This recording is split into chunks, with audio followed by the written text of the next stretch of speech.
Ang napakalupit na accusation against me was about the Rosenbauer fire trucks. Pwede man nabasahin ko yung answer doon kasi may mga ano dito eh. So, pwede. So, sige. So, sa Rosenbauer issues.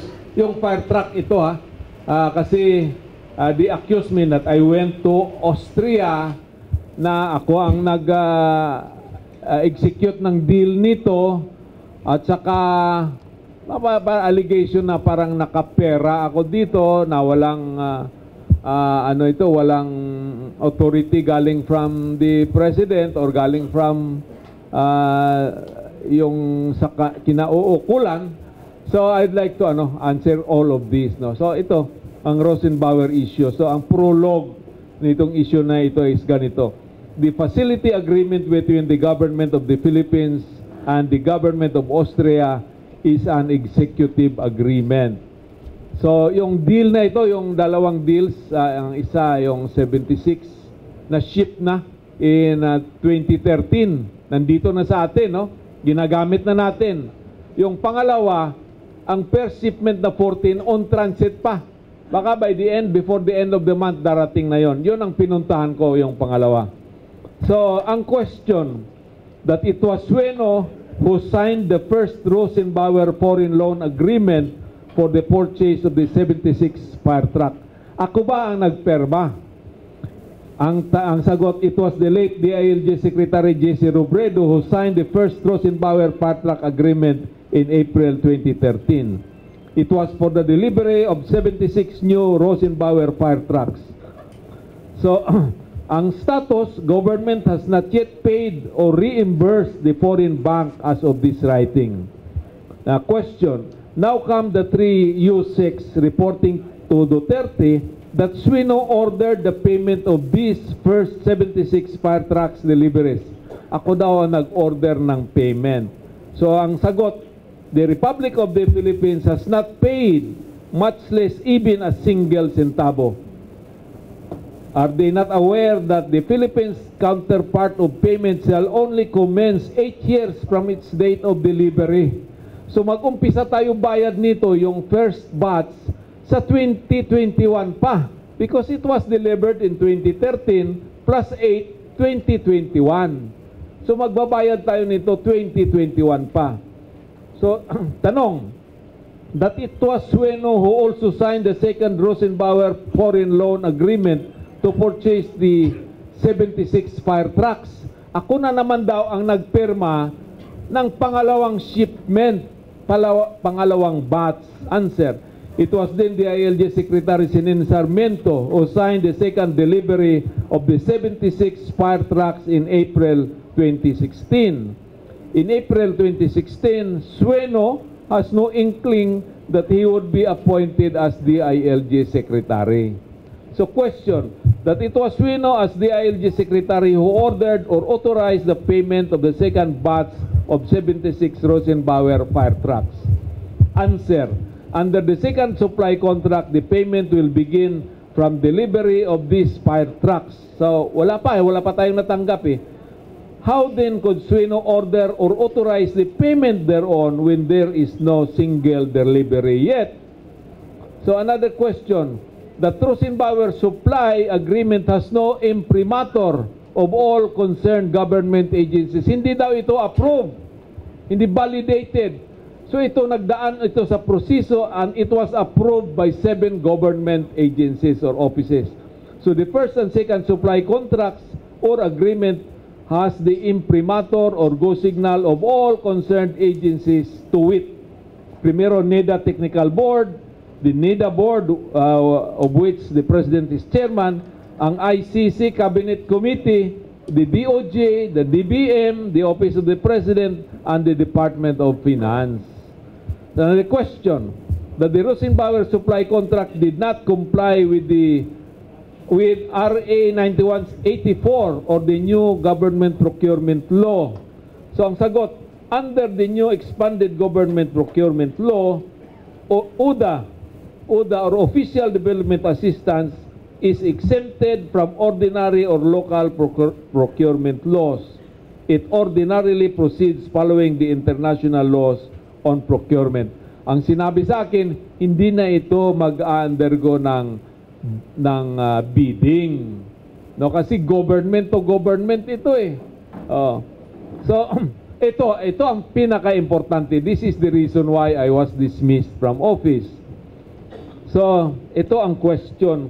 That Suino proceeded or ordered the payment of the fire trucks despite the DILG legal department's contrary opinion on the matter. So kasi tinanong ako sa cabinet meeting, may natanggap mo ba yung legal opinion? Sabi ko, Mr. President, wala akong natanggap. So doon siya nagalit, bakit ako, may natatanggap ako, nababasa ko tong legal opinion ng mga abogado ko, bakit ikaw wala? So parang inefficient, so ganon. So ang answer ganito, so glaringly or based on the very document itself, it was Yusik Hinlo who requested the said legal opinion. Siya ang nagtanong, tinanong niya, babayaran ba na, what is the propriety of paying the Rosenbauer fire trucks when there is a pending case against it, no? Babayaran ba natin? So, ang sagot, when he received that legal opinion on 26 October 2016, he did not give a copy thereof to Suino, nor inform the good secretary about it. So, tinanggap niya in October yung opinion ng legal department namin dito sa DILG. Pero tinago niya sa kanya. He did not give me a copy. So, how will I know? How will I read the legal opinion kung wala akong natanggap? At saka hindi rin ako ang nagtanong. Siya man lang ang nagtanong. But please take note of this. Suino never knew of its very existence until the President confronted him about it. So reading the said legal opinion, it even supported the legality and validity of the contracts of ODA, with ODA, no? With the official development assistance, no? It was even emphatic that the Supreme Court did not issue a TRO or any kind of writ against the DILG. So maski na maski may kaso sa Supreme Court, wala namang sinasabi ang Supreme Court, oy, hindi ito, wag kayong bumayad. Wag kayong magpa-deliver, wag nyong puntahan sa Austria. Wala namang sinabi ang Supreme Court. So all it says that prudence dictates that payment thereof should be held in abeyance until the decision is rendered by the Supreme Court in instant case. So, sinabi lang ng opinion na yon ng legal department, sabi niya, prudence, wag muna nating bayaran. I-defer muna. Pero hindi man sinasabi na, wag nyo talagang bayaran. Bayaran, pero wag muna ngayon. Dahil may pending case pa. So, yun ang sabi ng opinion na yon. So, it is not payment, it is a mere, under the ODA, or Official Development Assistance, our government will start payment after the expiration of 8 years grace period.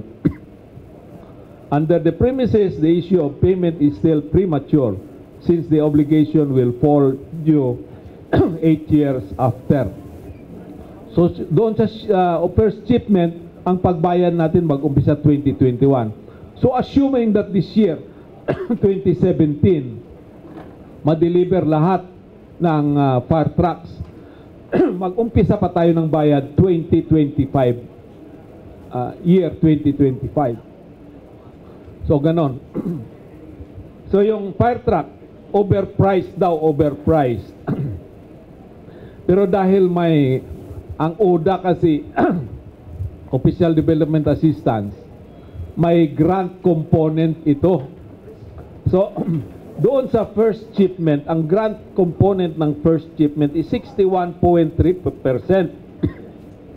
So, kung i-compute mo ito lahat, ang cost ng isang fire truck, yung first shipment, was only 6.7 million kung i-compute mo. saka hindi pa tayo nagbayad, i-compare mo yan sa fire truck na binili natin sa China. Binayaran na natin yun ng cash. Pero sabi nila 7 million pa daw. So bayad natin ng cash. Pero itong first shipment, ginamit na natin since 2013. Gamit na gamit tayo ng gamit. Wala pa tayong binayad. Mag-umpisa pa tayo ng bayad 2021 pa. So ang total cost is only 6.7 million. Dito naman sa second phase, yung pinuntahan namin sa Austria. Ito, mas maganda ito. 76% grant, tapos 20 years inclusive of 8 years grace period, at saka 0% per annum interest. Yung first shipment, 1% per annum interest. Ito ngayon, 0%. So in effect, itong darating na fire truck, ang total cost nito will be about 3.8 million or 4 million per unit. So alin ang mas mahal? Yung 7 million na binayaran natin ng cash or itong 3.8 million na hindi pa natin nababayaran, mag-umpisa pa ng 2025 at saka for 31 years yata ito. So ayan. Tapos, the Swino and party should not have proceeded with their visit to Austria considering the existing legal circumstances. No? Hindi daw sana ako pumunta. Pero ang sagot dito, the President may have overlooked the fact that he issued a special authority to Finance Secretary Dominguez dated July 15, 2016, confirming and agreeing to Rosenbauer's agreements. Consequently, Secretary Dominguez in his letter dated October 24, 2016 granted to Sueno authority to represent the Philippine government and to sign any and all documents pertaining thereto. So pursuant to such authority, Sueno and party went to Austria and did inspection of facilities. Tama yun, kasi pinuntahan talaga namin sa Austria. Kasi may nagsasabi naman na itong Rosenbauer galing ng China or made in China. Hindi naman po, I can assure you, ako takot ako sa aeroplano. I assure you that for about 15 hours, parang tense ako nakasakay sa aeroplano. Hindi 3 hours. 3 hours lang kasi ang China.